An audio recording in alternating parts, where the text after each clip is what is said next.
और आज हमारा टॉपिक है पार्ट्स ऑफ अ सेंटेंस, वाक्य के भाग। 3 भाग होते हैं मुख्यतः। कौन कौन से 3 भाग हैं? Subject, verb, object. सब्जेक्ट जिसे हिंदी में कहते हैं कर्ता, वर्ब जिसे हिंदी में कहते हैं क्रिया, क्रिया यानी कोई भी काम, और ऑब्जेक्ट जिसे हिंदी में कहते हैं कारक। सबसे पहले बात करते हैं सब्जेक्ट की, कर्ता की। सब्जेक्ट वो होता है जिसके बारे में वाक्य में या तो बात हो रही हो या फिर वो जो किसी क्रिया यानी कार्य को कर रहा हो। Subject is the one whom or which we talk about or the one who performs an action। देखिए, किसी वाक्य में क्रिया होती है, किसी में नहीं होती है। किसी वाक्य में आप देखेंगे कि सब्जेक्ट कोई काम नहीं कर रहा, सिर्फ उस सब्जेक्ट के बारे में बताया गया है।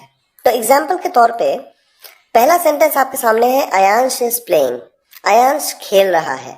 यहाँ पर सब्जेक्ट है अयांश, क्योंकि अयांश के बारे में बात हो रही है, और साथ ही साथ आप देखेंगे कि यहाँ पर अयांश एक क्रिया को कर रहा है और क्रिया है खेलना। दूसरा सेंटेंस है, यशी इज क्यूट। यहाँ पर किसके बारे में बात हो रही है? यशी के, तो सब्जेक्ट है यशी। अविरत इज अ नॉटी किड, अविरत एक शैतान बच्चा है। यहाँ पर किसके बारे में बात हो रही है? अविरत के, तो सब्जेक्ट है अविरत।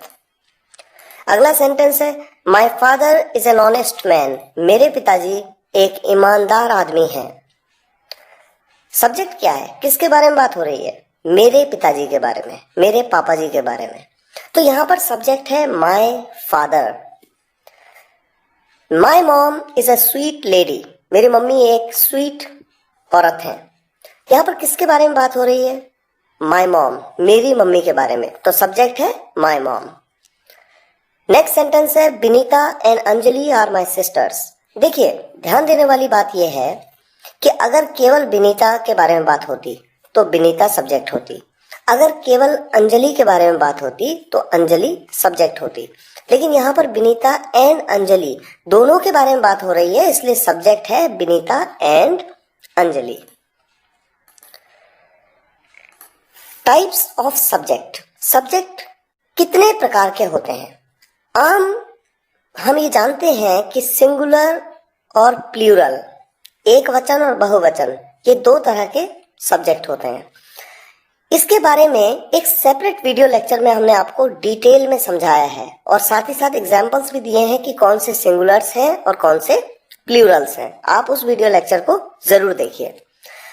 एक बात और, personal pronoun subjects, first, second, third person concept, ये बहुत ही इंपॉर्टेंट टॉपिक है। इस टॉपिक को जाने बिना आप कभी सही तरीके से हेल्पिंग वर्ब का यूज सब्जेक्ट के अनुसार नहीं कर पाएंगे। इस वीडियो लेक्चर को भी आप नेक्स्ट देखेंगे। इसे समझिए, दोनों ही इंपॉर्टेंट टॉपिक्स हैं। आइए अब नेक्स्ट टॉपिक पे गौर करते हैं, वो है वर्ब। वर्ब जिसको हम क्रिया कहते हैं, क्रिया यानी कोई भी काम। क्रिया वह है जिसके माध्यम से सब्जेक्ट के कार्य या अवस्था की जानकारी मिलती है। ध्यान दीजिए, 2 चीजों के बारे में बताया। सब्जेक्ट क्या काम कर रहा है या तो ये पता लगता है, और सब्जेक्ट की अवस्था की जानकारी मिलती है। अगर उस सेंटेंस में कोई काम नहीं हो रहा है तो भी कोई बात नहीं, कम से कम उस सब्जेक्ट की अवस्था यानी स्थिति की जानकारी मिलती है। तो हम इंग्लिश में इसे कैसे डिफाइन करते हैं? वर्ब डिस्क्राइब्स द एक्शन और the state of the subject, या तो एक्शन या फिर केवल स्टेट। स्टेट मतलब अवस्था या स्थिति। अवस्था या स्थिति का सीधा सा मतलब है कि सब्जेक्ट किस समय में, वर्तमान में, बीते हुए कल में या आने वाले कल में, किस अवस्था में है या था या होगा। इस बात को आप एग्जाम्पल से समझ पाएंगे। आपके सामने देखिए एग्जाम्पल्स हैं। अयांश इज प्लेइंग, अयांश खेल रहा है। ध्यान दीजिए, यहाँ पर सब्जेक्ट है अयांश। क्या काम कर रहा है? कोई काम कर रहा है या नहीं कर रहा है? हाँ, कर तो रहा है। क्या काम कर रहा है? खेलने का काम कर रहा है। तो प्ले, ये खेलना क्या है? ये क्रिया ही तो है। इस काम को कौन कर रहा है? सब्जेक्ट कर रहा है। तो यहाँ पर खेलने से ये पता लगा कि वो क्या काम कर रहा है? खेलने का। और कब कर रहा है? देखिए, इज लगा है। इज लगने से ये क्लियर है कि वो सब्जेक्ट प्रेजेंट में उस काम को कर रहा है, यानी आज की वर्तमान अवस्था में उस काम को कर रहा है। दूसरा सेंटेंस है अयांश इज 8 months ओल्ड। यहाँ पर अयांश कोई काम नहीं कर रहा है, सिर्फ उसके बारे में बताया गया है कि वो 8 महीने का है। यहाँ पर वर्तमान की अवस्था का पता चलता है कि आज वो 8 महीने ओल्ड है, 8 महीने का है। अगला सेंटेंस है अयांश वॉज 8 months ओल्ड। देखिए इस सेंटेंस में भी अयांश कोई काम नहीं कर रहा है, सिर्फ उसकी अवस्था यानी उसकी स्थिति के बारे में बताया गया है, लेकिन यहाँ पर वॉज का यूज किया गया है। वॉज एक पास्ट टेंस की हेल्पिंग वर्ब है, इसलिए बीते हुए कल की बात बताई गई है कि अयांश 8 महीने का था। और भविष्य के लिए हम यूज करते हैं Ayansh will be 8 months old. यहाँ पर अयांश कोई काम नहीं कर रहा, ये एक सिंपल सेंटेंस है जिसके बारे में आप सिंपल सेंटेंसेस चैप्टर में भी डिटेल में पढ़ेंगे। फिलहाल देखिए भविष्य के बारे में कही गई एक बात है, भविष्य की एक अवस्था के बारे में बताया गया है कि Ayansh will be 8 months old, Ayansh 8 महीने का होगा। देखिए क्रिया 2 तरह की होती है, इसे समझना जरूरी है। एक तो है मुख्य क्रिया जिसे आप मेन वर्ब कहते हैं। यह क्रिया सब्जेक्ट के कार्य की जानकारी देती है, इससे आपको ये पता लगता है कि सब्जेक्ट क्या काम कर रहा है। जैसे कि आपने एग्जाम्पल में देखा था कि अयांश खेल रहा है, तो अयांश क्या काम कर रहा है, खेलने का। ये जो खेलना है ये एक मेन वर्ब है। मेन वर्ब के बहुत से एग्जाम्पल्स हैं, जैसे डांस नाचना, सिंग गाना, थिंक सोचना, रीड पढ़ना, राइट लिखना, प्ले खेलना, मिस याद करना। जैसे हम कहते हैं ना आई मिस यू, मैं तुम्हें याद करता हूं। मिस मतलब याद करना। फील महसूस करना।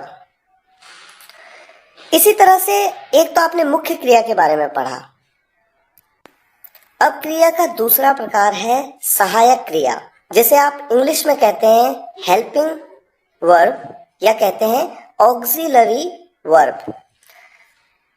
सहायक क्रिया सब्जेक्ट की अवस्था या स्थिति के बारे में बताती है। वर्तमान में है, भूत में है या भविष्य में है, यानी प्रेजेंट में है, पास्ट में है या फ्यूचर में है, जैसा मैंने आपको एग्जाम्पल्स के माध्यम से बताया। उसी को थोड़ा आगे बढ़ाते हैं। प्रेजेंट की हेल्पिंग वर्ब्स कौन सी हैं? अगर आप सेंटेंस में इन हेल्पिंग वर्ब्स को देखेंगे तो आप बता सकते हैं कि हाँ ये सेंटेंस प्रेजेंट में बोला गया है।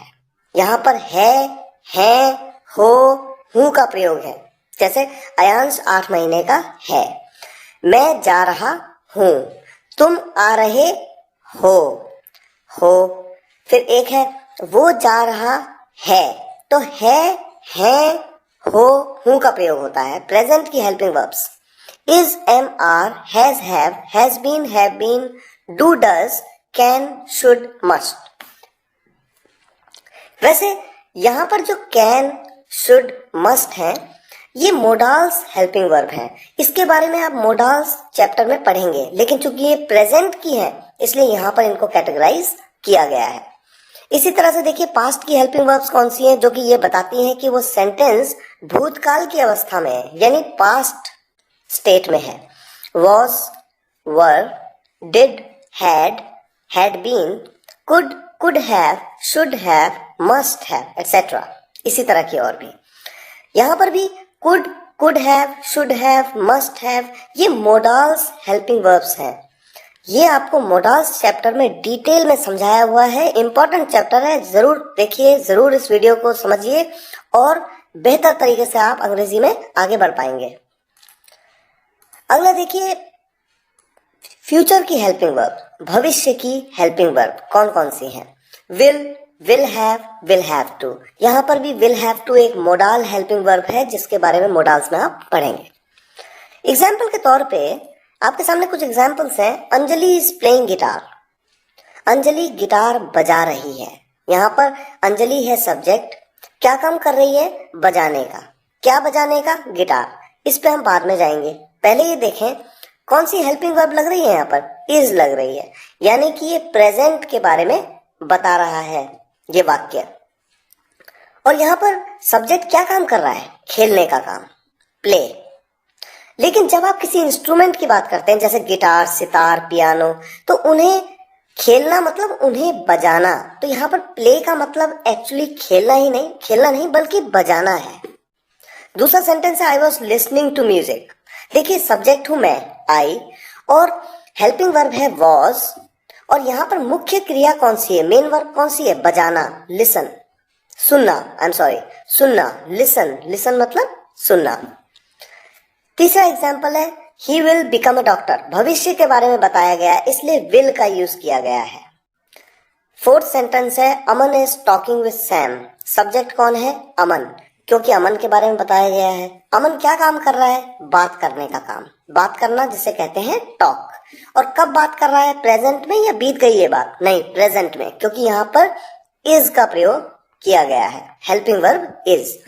नेक्स्ट सेंटेंस है ही इज एन एमएलए, यहाँ पर सब्जेक्ट है ही मतलब वह, किसी लड़के की, किसी एक पुरुष की बात हो रही है, और प्रेजेंट की बात हो रही है क्योंकि इज का प्रयोग किया गया है।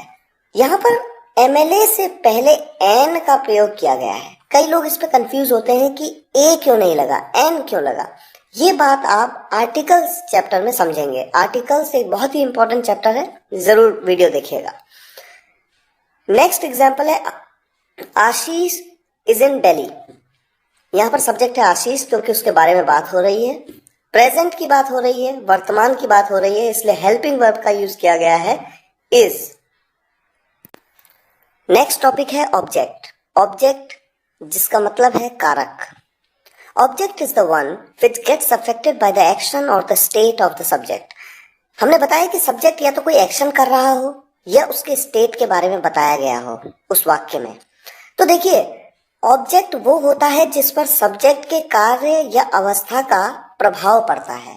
एग्जाम्पल से समझिए, हमने कहा book is on the table, किताब टेबल के ऊपर है। देखिए सब्जेक्ट है बुक क्योंकि उसके बारे में बताया गया है, और उसकी किस अवस्था के बारे में बताया गया है, प्रेजेंट अवस्था के बारे में, प्रेजेंट में, इसीलिए तो इज लगाया। अब किताब को जब टेबल के ऊपर रखा गया तो सब्जेक्ट है किताब, यहाँ पर कोई क्रिया तो है नहीं, टेबल के ऊपर रखा गया तो टेबल पे दबाव पड़ा तो कौन अफेक्टेड हुआ, टेबल, तो ऑब्जेक्ट कौन है, टेबल। इसी तरह से नेक्स्ट सेंटेंस है आई किल्ड द बर्ड, मैंने चिड़िया को मारा। सब्जेक्ट कौन है, मैं, क्योंकि काम किसने किया, मैंने किया। क्या काम किया, मारने का काम किया। तो सब्जेक्ट क्या है, वर्ब क्या है, क्रिया क्या है, मारना, मारना मतलब किल। किसे मारा, चिड़िया को मारा। कौन इफेक्टेड हुआ मेरे एक्शन से, चिड़िया, बर्ड, तो यहाँ पर ऑब्जेक्ट है बर्ड।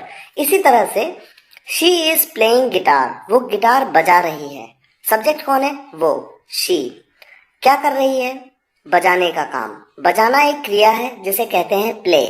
क्या बजा रही है, गिटार। कौन अफेक्टेड हो रहा है, गिटार अफेक्टेड हो रहा है उसके काम से, यानी उसके एक्शन से। तो ऑब्जेक्ट क्या है, गिटार। इस तरह से आपने सब्जेक्ट, वर्ब, ऑब्जेक्ट के बारे में एक ओवरव्यू देखा। हमें उम्मीद है आपको ये लेक्चर पसंद आया होगा।